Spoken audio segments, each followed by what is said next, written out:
My wife's office Christmas party was supposed to be a simple evening. Show up, shake some hands, smile at her coworkers, and head home.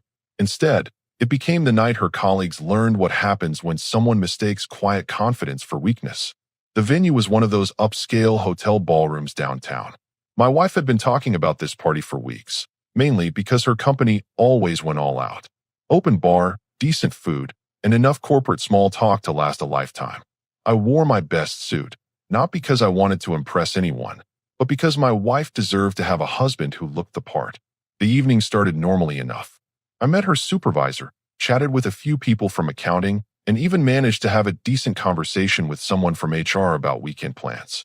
My wife was in her element, moving from group to group, introducing me with genuine pride in her voice. That's when I noticed him.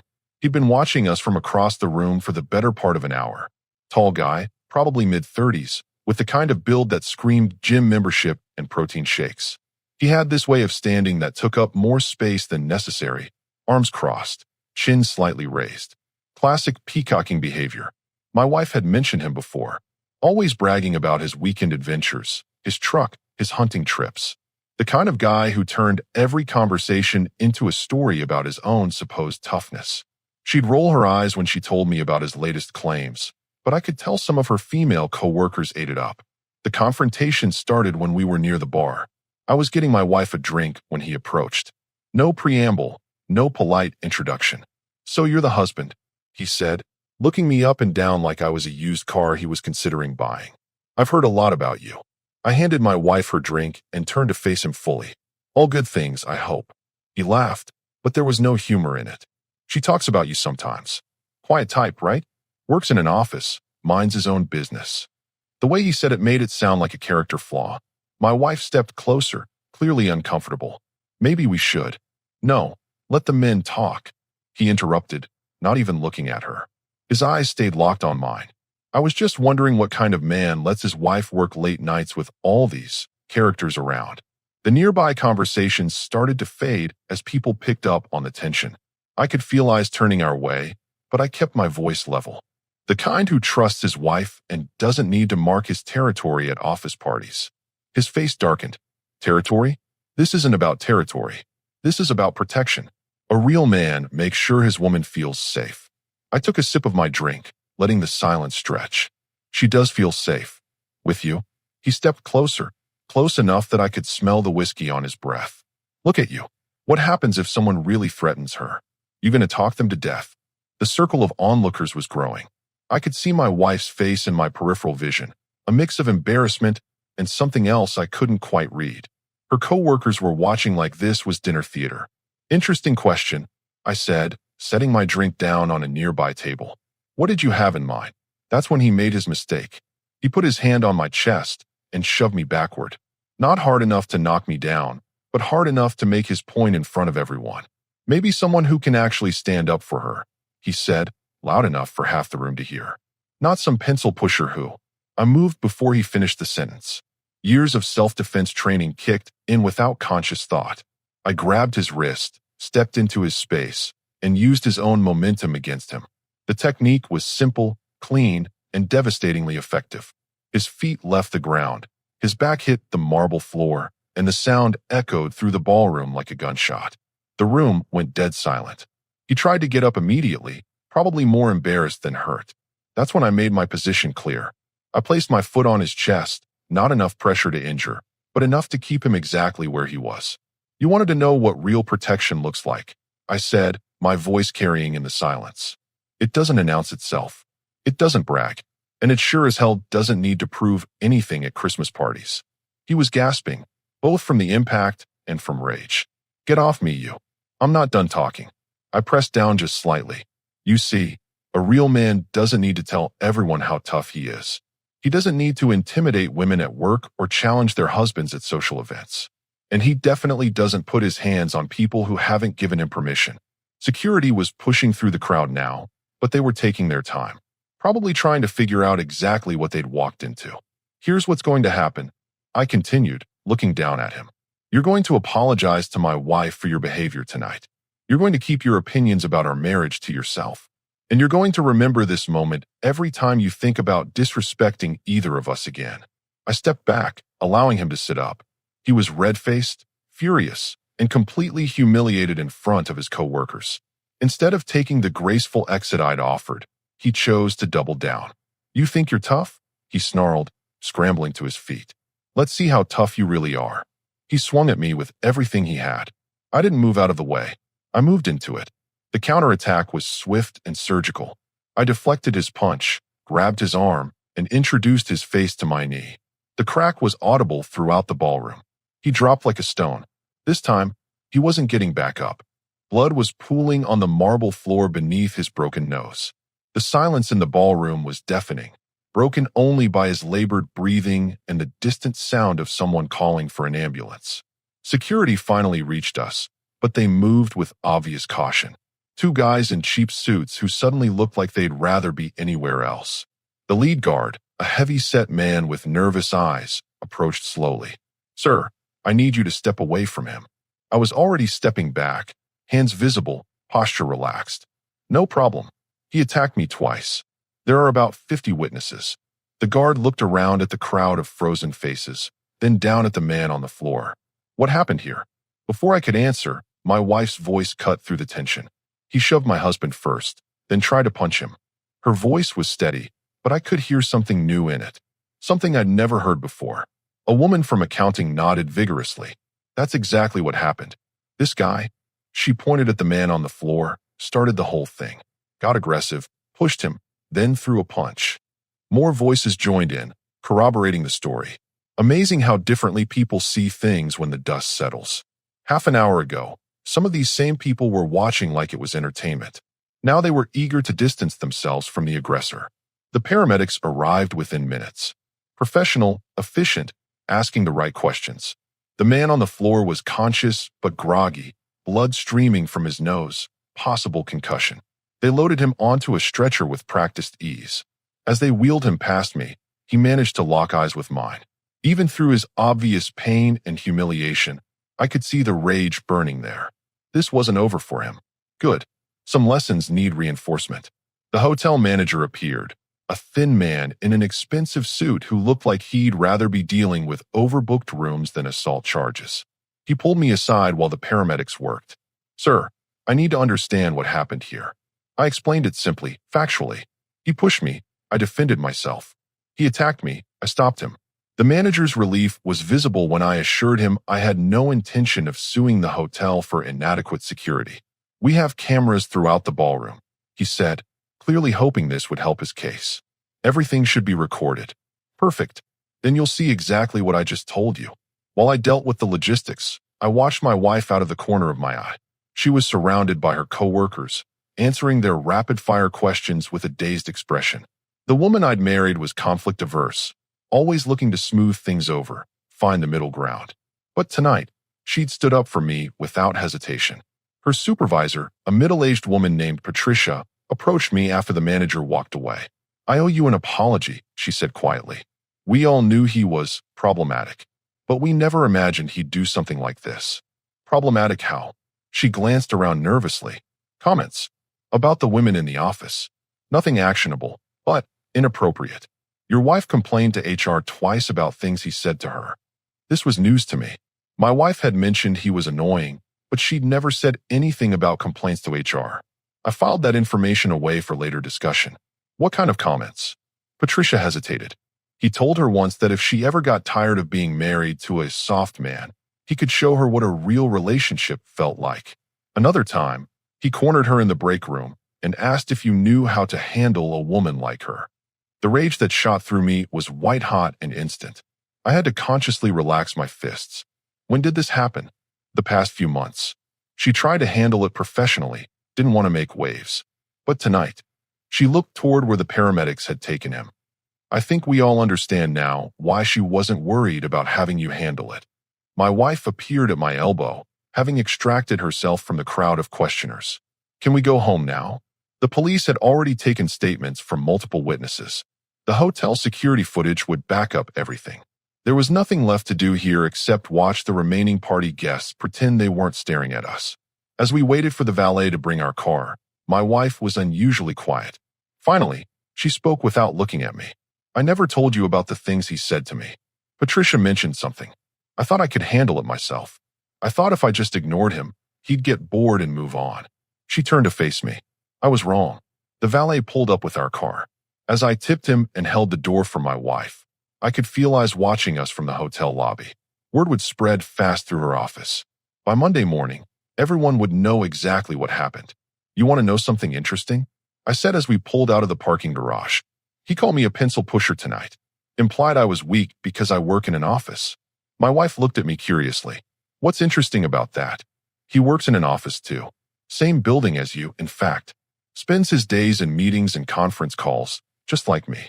But somehow he convinced himself that made him more of a man. I glanced over at her. Funny how that works. She was quiet for several blocks. Then, I've never seen you fight before. I don't fight. I end fights. What's the difference? I considered the question. Fighting is about proving something. Ending fights is about protecting something. When we got home, she poured herself a glass of wine and sat on the couch, still in her party dress. I loosened my tie and joined her. What happens now? She asked. Now he learns that actions have consequences. And your coworkers learn that quiet doesn't mean weak.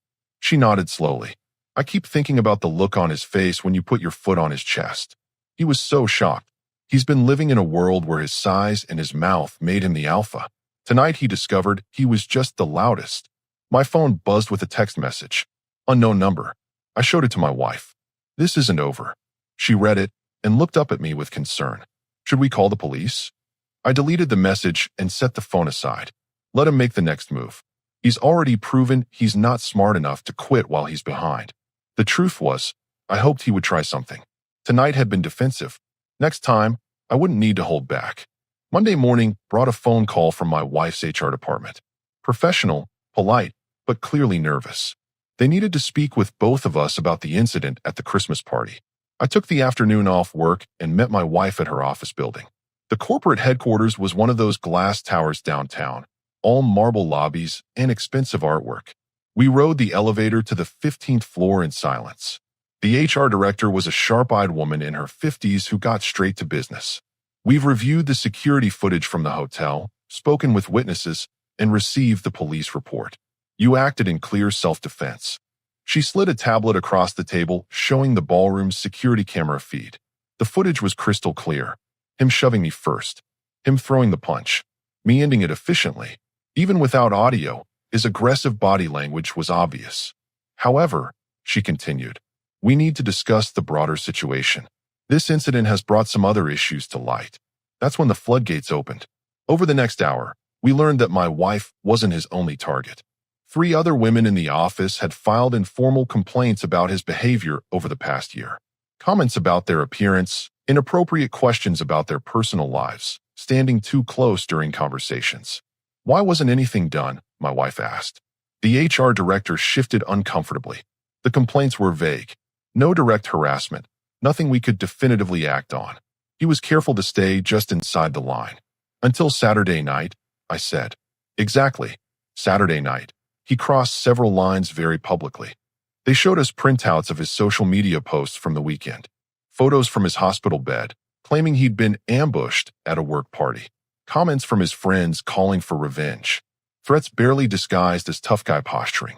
We forwarded these to the police, the HR director said. But there's more. The company's IT department had been quietly monitoring his work communications after the previous complaints. What they found painted a picture of a man who saw his workplace as his personal hunting ground.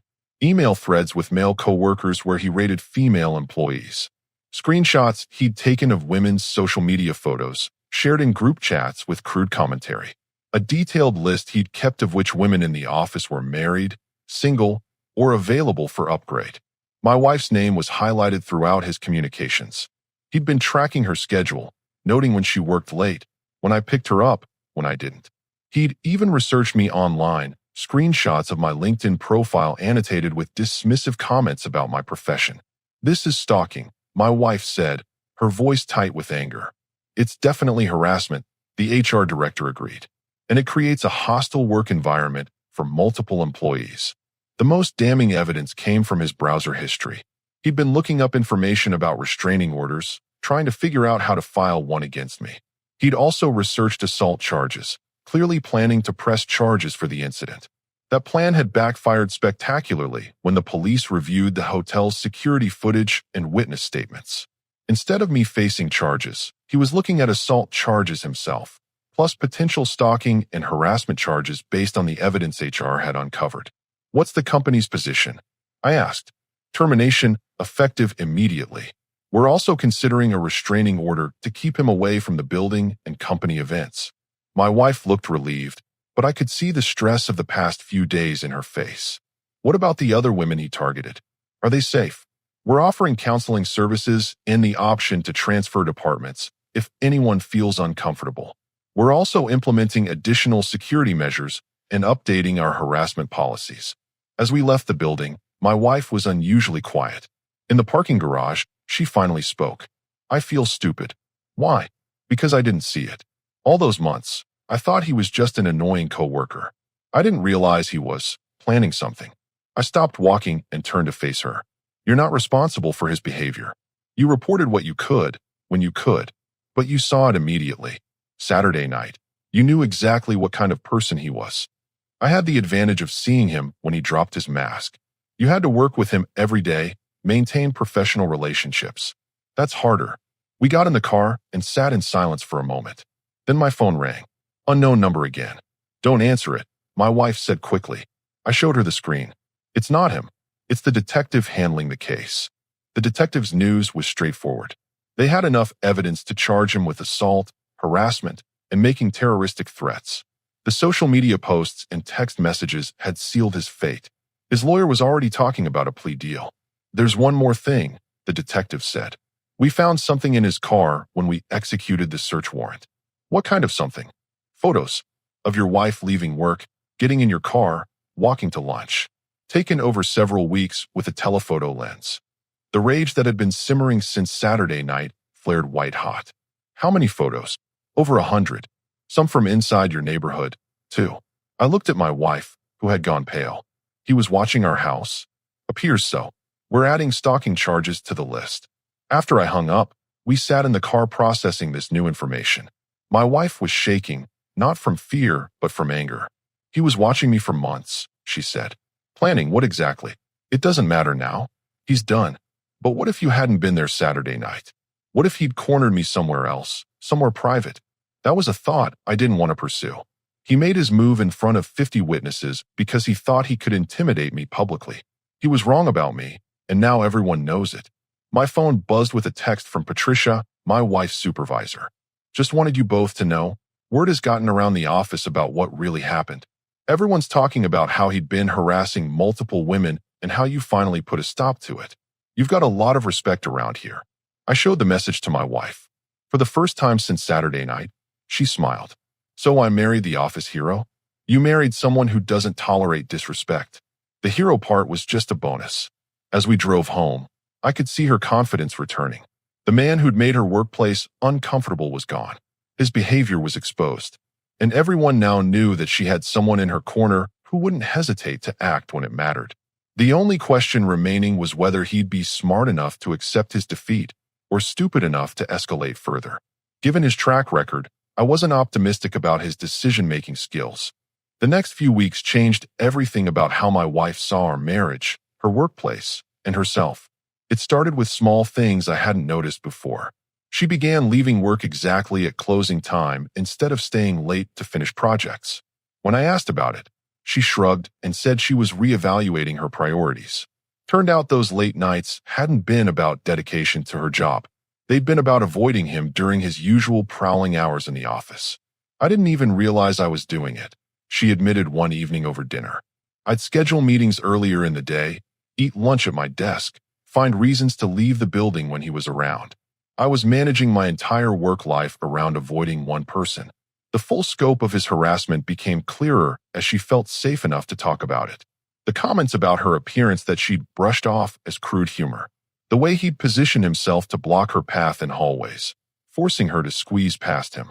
The questions about our relationship disguised as friendly concern. He asked me once if you were the type to fight for me if another man showed interest, she said. I thought it was just small talk. What did you tell him? I said you didn't need to fight for me because you trusted me. She paused. I realized now he wasn't asking about trust. He was gathering intelligence. Her female co-workers had started opening up too, now that the threat was gone. Lunch conversations revealed a pattern of behavior that had made multiple women uncomfortable, but that none of them had felt they could address directly. We all just adapted, my wife explained. Changed our routines, avoided being alone with him, warned the new hires without being too obvious about it. It was like having a predator in the office that we all just learned to work around. The revelation that hit her hardest came from Patricia during a department meeting. My wife had always prided herself on being professional, on handling workplace conflicts diplomatically. Learning that her measured approach had been interpreted as weakness was a wake-up call. Patricia told me that he used to brag about how easy I was to intimidate. My wife said, her voice tight with anger. He'd tell people that he could make me uncomfortable just by walking into a room, and I'd find an excuse to leave. Were you intimidated by him? She considered the question carefully. Not intimidated. More like, I wanted to avoid confrontation. I thought that was the mature way to handle it. And now I realize that sometimes avoiding confrontation just enables the confrontational person. The change in her was visible at work. Her posture was different, more confident. She spoke up in meetings instead of deferring to louder voices. When male colleagues interrupted her, she finished her sentences anyway. Small changes, but noticeable ones. More importantly, she started seeing our relationship through a different lens. We'd been married for 5 years, and she'd always appreciated that I wasn't the jealous type, that I didn't need to mark my territory or make a show of possession. She'd interpreted that as modern masculinity, evolved thinking. I thought guys who felt the need to protect their wives were insecure, she told me one night. Like they didn't trust their partners to handle themselves. What changed your mind? Watching you that night. You weren't protecting me because you thought I was weak. You were protecting me because someone was actively threatening me. There's a difference. She'd started noticing things about me that she'd previously taken for granted. The way I automatically positioned myself between her and potential threats when we walked at night. How I'd insist on checking out strange sounds in the house instead of sending her to investigate. Small protective instincts that she'd never really registered before. I always thought that stuff was outdated gender role nonsense, she said. But there's something reassuring about being with someone who can handle himself when it matters. The most significant change was in how she talked about the incident itself. Initially, she'd been embarrassed by the public nature of the confrontation, worried about what her coworkers would think. Now, she wore it almost like a badge of honor. Jennifer from accounting told me her husband would have just called security, she said with obvious pride. She said most of the wives were jealous that I had someone who would actually step up. How does that make you feel? Protected. Really protected, for the first time in years. The shift in our dynamic was subtle but unmistakable. She asked my opinion on workplace conflicts instead of just venting about them. When we were out together, she stayed closer, more physically connected. At home, she was more affectionate, more attentive. I feel like I'm seeing you clearly for the first time, she told me. I married a man I thought was gentle and kind. Turns out I married a man who's gentle and kind until someone crosses the line. The incident had also changed how she viewed other men. The loud, boastful types she'd previously found amusing now struck her as compensation for insecurity. The quiet confidence she'd once overlooked in other husbands suddenly seemed more attractive. He used to talk about his hunting trips, his truck, his workout routine, she said, referring to her former tormentor. Always had to be the center of attention, always had to one-up everyone else's stories. I thought that was just his personality. What do you think it was now? Overcompensation. Real confidence doesn't need an audience. 2 weeks after the incident, she came home with news that surprised me. The company had offered her a promotion to a different department, partly as compensation for the harassment she'd endured, but also because her newfound assertiveness had impressed upper management. Patricia said I've been more decisive in meetings lately, more willing to challenge bad ideas instead of just going along to keep the peace. Are you going to take it? Absolutely. Clean slate, new environment, and a 20% raise. That evening, as we celebrated her promotion, she brought up something that had been on her mind. I owe you an apology, she said. For what? For not telling you how bad it was getting. For thinking I had to handle everything myself. For not trusting you to handle it the right way. You handled it exactly right. You reported it through proper channels, you documented everything, you stayed professional. The only thing you couldn't have predicted was him escalating to physical confrontation. But if I'd told you everything from the beginning, I would have handled it differently, probably more aggressively, definitely less legally. She laughed at that. So my way was better. Your way built a case. My way ended it. Looking back, I realized that the incident had revealed something about both of us. She'd learned that strength didn't always mean confrontation, and I'd learned that sometimes confrontation was exactly what strength looked like. The man who tried to intimidate my wife had inadvertently strengthened our marriage. His pathetic attempt at dominance had shown both of us what real protection looked like, what real confidence felt like, and what real partnership meant. He was about to learn that some lessons are more expensive than others. 3 weeks after the Christmas party, I got a call from my wife's company lawyer. They needed me to attend a final meeting to close out the incident. The terminated employee wanted to clear the air before his criminal trial. I should have known it was a setup. The meeting was scheduled for a Tuesday afternoon in the company's main conference room. When I arrived, he was already there with his lawyer, a thin man in an expensive suit who looked like he billed by the minute. My wife's HR director was present, along with building security and a court stenographer. Everything official, everything documented. He looked different than he had at the party. The swelling in his face had gone down, but his nose sat at a slightly different angle now. His left eye still showed traces of bruising. Most importantly, his cocky demeanor was gone, replaced by barely contained rage. "I want to make something clear," he said as soon as I sat down. "What happened at that party was a fluke. You got lucky." His lawyer put a restraining hand on his arm, but he shrugged it off. "I wasn't ready for you. I underestimated you. That won't happen again." The HR director started to intervene, but I held up a hand. "Let him talk. I want this on record. You think you're some kind of tough guy now? You think breaking my nose makes you a man?" His voice was rising despite his lawyer's obvious discomfort. "I know where you work. I know where you live. I know your routine." That crossed the line from posturing into direct threat. The security guards shifted in their chairs, ready to intervene. "Are you threatening me?" I asked calmly. "I'm promising you. Next time we meet, it won't be at some fancy party with witnesses. It'll be somewhere private, where you can't hide behind lawyers and security cameras." His lawyer was frantically taking notes, probably calculating how many additional charges his client had just earned himself. I leaned back in my chair and smiled. "That's interesting, because right now, you're violating the restraining order just by being in the same building as my wife. You're making terroristic threats in front of multiple witnesses. And you're stupid enough to do it all while being recorded by a court stenographer." The color drained from his face as the reality of his situation hit him. "But here's what's really interesting," I continued.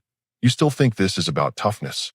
You still think the reason you lost is because you weren't ready, or because the circumstances weren't right? You still don't understand what actually happened that night." "Enlighten me," he snarled. "You didn't lose because I got lucky. You lost because you're exactly the kind of man you pretend not to be. Weak, insecure, the kind who needs to bully women to feel powerful, the kind who makes threats instead of taking action." I stood up slowly, and he instinctively shrank back in his chair. "You want to know the difference between us? I don't need to tell people I'm dangerous. I don't need to make threats. I don't need to stalk women or intimidate coworkers to feel like a man." His lawyer was pulling at his sleeve, trying to get him to stop talking, but he was too far gone to listen. "We'll see," he muttered. "We'll see how tough you are when." "When what?" "When you follow through on your threats. When you escalate this beyond words." I smiled. "Please do, because next time, I won't stop at a broken nose." The meeting ended abruptly after that. Security escorted him from the building while his lawyer frantically made phone calls, probably trying to arrange a better plea deal before his client dug himself any deeper. The HR director looked shaken. "Should we be concerned about retaliation? He's not smart enough for effective retaliation. He just proved that by making threats in front of witnesses. His parole officer will have him back in custody by tomorrow morning." I was right. By Wednesday, he was arrested for violating his restraining order and making terroristic threats. His plea deal evaporated, and he was looking at serious jail time. The final chapter of this story came 6 months later. My wife's new department was thriving. Her confidence at work had completely transformed, and our marriage was stronger than it had ever been. As for him, he spent 8 months in county jail, lost his professional license, and had to relocate to another state when he was released. Last I heard, He was working construction and keeping a much lower profile. Some men learn from their mistakes. Others just learn that their mistakes have consequences. Either way, the lesson gets taught. 1 year later, life had settled into a rhythm that felt both familiar and completely transformed. My wife thrived in her new position, leading projects with the kind of confidence that earned respect rather than demanded it. The promotion had been just the beginning. The Christmas party incident became something of a legend in her company, not because of the violence, but because of what it represented. A line in the sand, a statement that harassment wouldn't be tolerated, that consequences were real, and that some people had others who would step up when necessary. Jennifer from accounting got engaged last month. My wife told me over dinner. She said her fiancé reminded her of you. Quiet confidence doesn't need to prove anything to anyone. How's that make you feel? Proud. Like I married the right man for the right reasons. The incident had changed how other couples in our social circle interacted too. Husbands who had previously been passive about disrespect toward their wives started speaking up. The standard for what constituted acceptable behavior had shifted, and everyone seemed to benefit from the clarity. My wife's workplace had implemented new policies, additional security measures, and mandatory training on harassment. The other women who had been targeted by him found their voices, filed formal complaints about past incidents, and helped create a safer environment for everyone. Patricia told me something interesting yesterday, my wife said. She said the office culture completely changed after what happened. Men are more respectful, women are more confident, and everyone's more productive because nobody's wasting energy managing around problem behavior. The legal aftermath had been swift and decisive. He pled guilty to multiple charges, served his time, and disappeared from our lives entirely. No appeals, no continued threats, no dramatic prison letters. Just consequences applied and lessons learned. Do you ever think about him? My wife asked. Sometimes. I wonder if he learned anything, or if he just learned to be more careful about who he targets. Does it matter? Not to us, but it might matter to whoever he meets next. Our marriage had found a new equilibrium built on complete honesty and mutual respect. She no longer tried to handle everything alone, and I no longer assumed she'd tell me if something was seriously wrong. We communicated better, trusted deeper, and appreciated each other more. I used to think strength meant handling everything yourself, she reflected.